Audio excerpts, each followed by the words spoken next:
পদে আসীন হয়েও ভুলে যাননি নিজের কর্তব্য। পরিবার তার কাছে প্রথম, তাই সকাল হতেই স্ত্রী চা বাগানে কাজ করতে চলে গেলেও বাড়ির কাজ সামলে পঞ্চায়েত সমিতিতে যেতে দেখা যায় সাধু লোহারকে।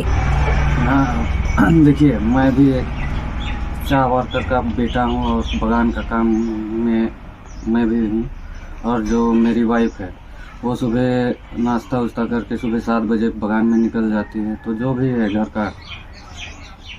घर में भी काम करने वाला कोई नहीं है। मैं हूँ, मेरा पिताजी है, और मैं, मेरा वाइफ और मेरा बच्चा।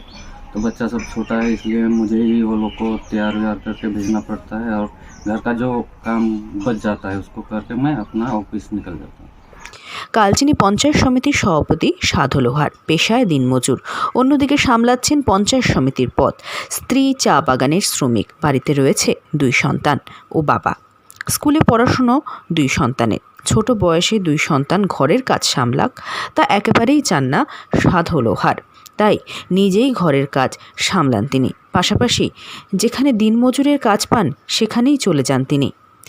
পদ পেয়েছেন ঠিকই, কিন্তু বাড়িঘর এখনও যেই কে সেই রয়েছে। সাধু লোহার জানান তার এই কুঁড়ে ঘরেই সুখ রয়েছে। জীবন পাল্টে কখনোই যায় না।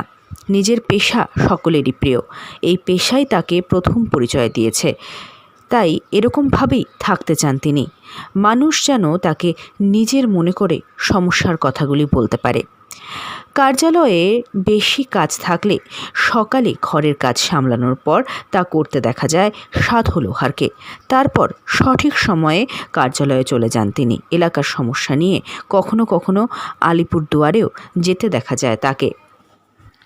আলিপুরদুয়ার থেকে অনন্যাদের রিপোর্ট, লোকাল 18 বাংলা।